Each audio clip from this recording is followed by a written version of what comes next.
4월 17일 월요일, 휴식을 취해야 하는 이유. 심장질환의 위험이 있는 회사의 중년 남성 임원들에 대한 연구가 있은 지 40년이 지난 후 핀란드 헬싱키의 연구원들은 그들이 현재 어떤 상태에 있는지 추적해 보았습니다. 과학자들은 원래의 연구에서 찾지 못했던 어떤 새로운 사실을 발견했는데 그것은 휴가를 보냈던 사람들의 사망률이 더 낮았다는 것입니다. 일은 삶에서 꼭 필요한 부분입니다. 그것은 창세기 3장에서 하나님과 우리의 관계가 깨어지기 전부터 하나님이 우리에게 맡기신 부분입니다. 솔로몬은 일이 마음에 애쓰고 근심과 고통이라는 것을 인정하면서 하나님의 영광을 위해 일하지 않는 사람들이 하는 일이 무의미해 보인다고 기록하였습니다. 심지어 그들이 일하지 않을 때에도 앞으로 해야 할 일에 대해 생각하느라 그들의 마음은 쉬지 못합니다. 우리 역시 때로는 우리가 바람을 쫓는 것 같이 느껴질 때가 있고 일을 끝까지 마치지 못하는 우리의 무능력 때문에 좌절할 수도 있습니다. 하지만 하나님의 일의 한 부분, 곧 우리의 목적이 되심을 기억할 때 우리는 열심히 일하고 또 시간을 내어 쉴 수 있습니다. 하나님은 모든 것을 주시는 분이기에 우리는 그분을 우리의 공급자로 신뢰할 수 있습니다.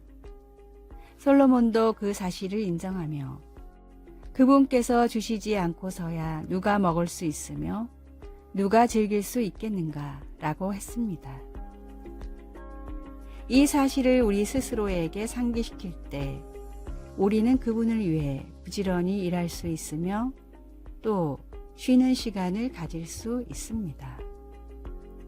말씀, 사람이 해 아래에서 행하는 모든 수고와 마음에 애쓰는 것이 무슨 소득이 있으랴. 전도서 2장 22절. 찬송 215장 뇌 죄 속해 주신 주께.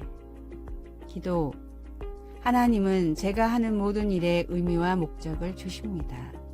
감사합니다. 아멘.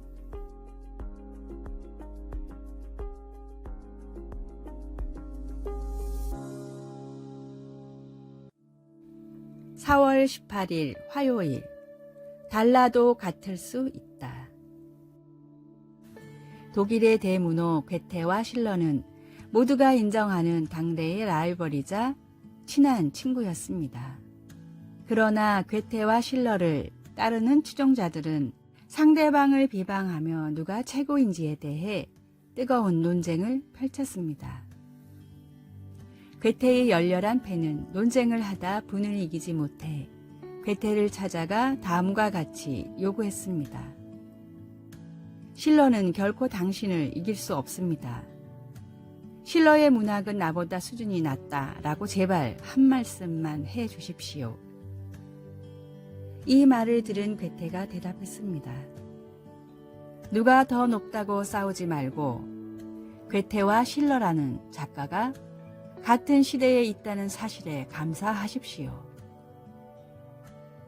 괴테와 실러는 극과 극이라고 할 정도로 문학의 주제와 살아온 삶이 달랐습니다.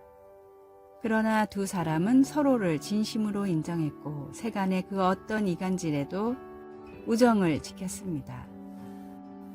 괴테와 실러로 인해 독일의 문학은 유럽의 중심이 될 수 있었고 지금도 같은 무덤에 나란히 안장되어 있습니다. 시기와 질투는 하나님이 주시는 마음이 아닙니다. 생각이 조금 다르고 믿음이 조금 달라도 서로 용납하며 연합함으로 하나님이 주신 계획을 이루십시오. 오늘의 말씀, 아무 일에든지 다툼이나 허영으로 하지 말고 오직 겸손한 마음으로 각각 자기보다 남을 낮게 여기고. 빌립보서 2장 3절. 오늘의 찬송 475장 인류는 하나 되게.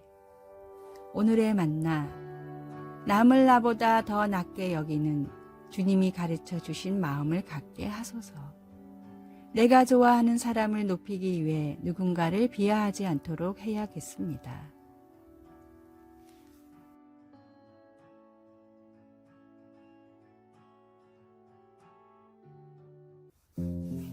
(4월 19일) 수요일 완전히 드러내심.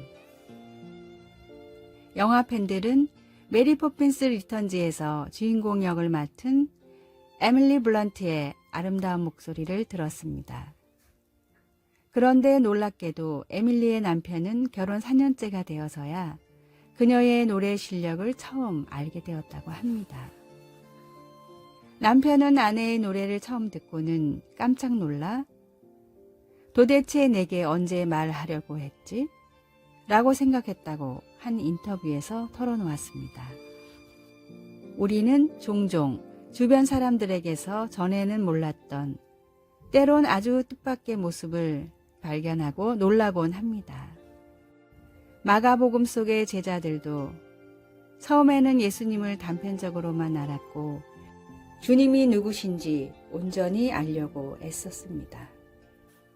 그러나 그들이 갈릴리 바다에서 예수님을 만났을 때 주님은 자연을 다스리는 능력을 보이시면서 자신을 더 많이 드러내셨습니다. 예수님께서 5,000명이 넘는 군중을 먹이신 후 제자들을 갈릴리 바다로 보내셨을 때 제자들은 거기서 폭풍우를 만났습니다. 동이틀 무렵 제자들은 누군가가 물 위로 걸어오는 것을 보고 몹시 두려워했습니다. 그러자 그리스도께서 친숙한 목소리로 안심하라, 내니 두려워하지 말라고 하시며 그들을 안심시키셨습니다. 그러고는 성난 바다를 잠잠케 하셨습니다. 그 같은 엄청난 능력을 본 제자들은 마음에 심히 놀라며 자신들이 경험한 예수님의 능력을 온전히 이해해 보려고 애를 썼습니다. 우리 삶의 폭풍우를 제어하는 예수님과 그분의 능력을 경험하게 될 때 우리도 그분이 누구신지 더 철저히 알게 되면서 놀라움을 금치 못하게 됩니다. 말씀, 예수께서 곧 그들에게 말씀하여 이르시되 안심하라, 내니 두려워하지 말라. 마가복음 6장 50절. 찬송 371장 구주여 광풍이 불어. 기도. 주님의 능력은 참으로 놀랍습니다. 우리가 주님을 예배할 수 있도록 우리의 눈을 열어 주님의 모습을 더 잘 보게 하소서. 아멘.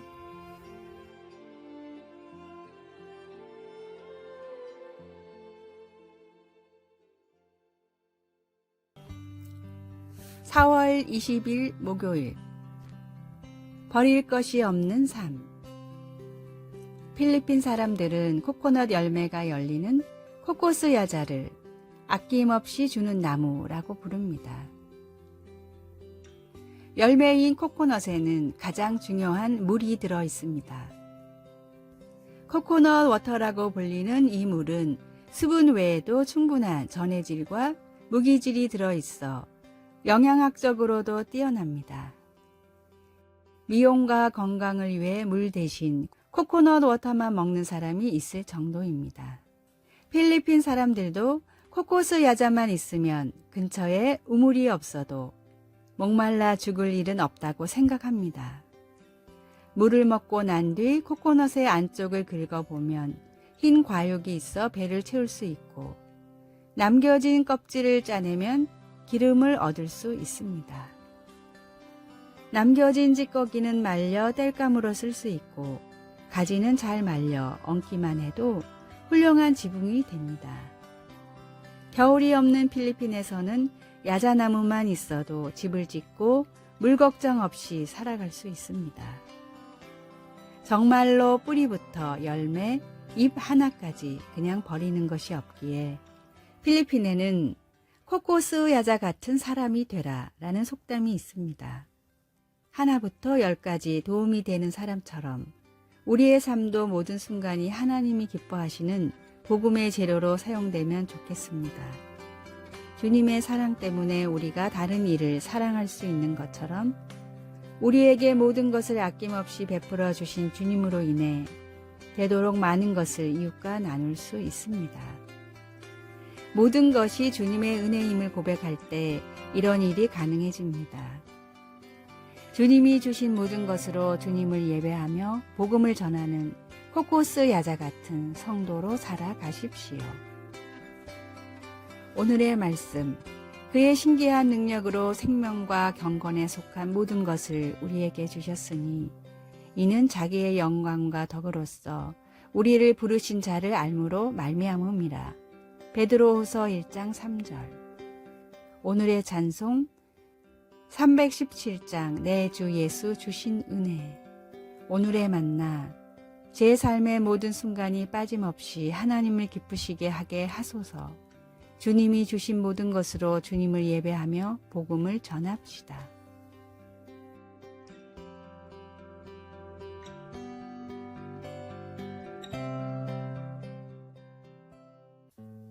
(4월 21일) 금요일, 강한 심장.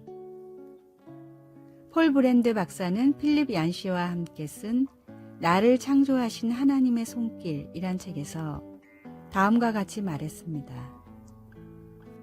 벌새의 심장은 1온스, 약 28g의 무게로 분당 800회를 뛰며 대왕고래의 심장은 0.5톤의 무게로 분당 불과 10회만 뛰는데 2마일 떨어진 곳에서도 심장의 고동소리를 들을 수 있습니다. 그들과 비교해 인간의 심장은 둔하게 작동하는 것 같지만 대부분 사람의 심장은 70년 이상을 하루에 10만 번씩 분당 65에서 70회 조금도 쉬지 않고 뛰고 있습니다. 이 놀라운 심장은 일생 동안 우리 삶의 원동력이 되기 때문에 사람의 전반적인 내면의 건강을 은유하는 말로도 쓰이고 있습니다. 그러나 문자 그대로의 심장과 은유적인 표현의 마음이 둘 다 고장날 때가 많습니다. 그럴 때 우리는 어떻게 해야 할까요? 이스라엘의 예배 인도자였던 시편 저자 아삽은 시편 73편에서 참된 힘은 다른 곳, 다른 존재에게서 온다는 것을 인정했습니다. 그는 내 육체와 마음은 쇠약하나 하나님은 내 마음의 반석이시요 영원한 분길이시라 라고 썼습니다. 아삽이 옳았습니다. 살아계신 하나님은 우리의 궁극적이고 영원한 힘이십니다. 하늘과 땅을 창조하신 하나님은 그분의 완전한 능력에 한계가 없다는 것을 알고 계십니다. 우리가 어렵고 힘든 시기를 지날 때 아삽이 그의 고난을 통해 하나님이 우리 마음의 참된 힘이라고 깨달은 것을 우리도 알 수 있기를 바랍니다. 말씀, 내 육체와 마음은 쇠약하나 하나님은 내 마음의 반석이시요 영원한 분깃이시라. 시편 73편 26절. 찬송 484장 내 맘의 주여 소망되소서. 기도, 제가 약할 때 하나님은 강하시고 제가 감당하지 못할 때 하나님은 충분하시고 제가 혼란스러울 때 하나님은 완벽하게 명료하시니 감사합니다. 아멘.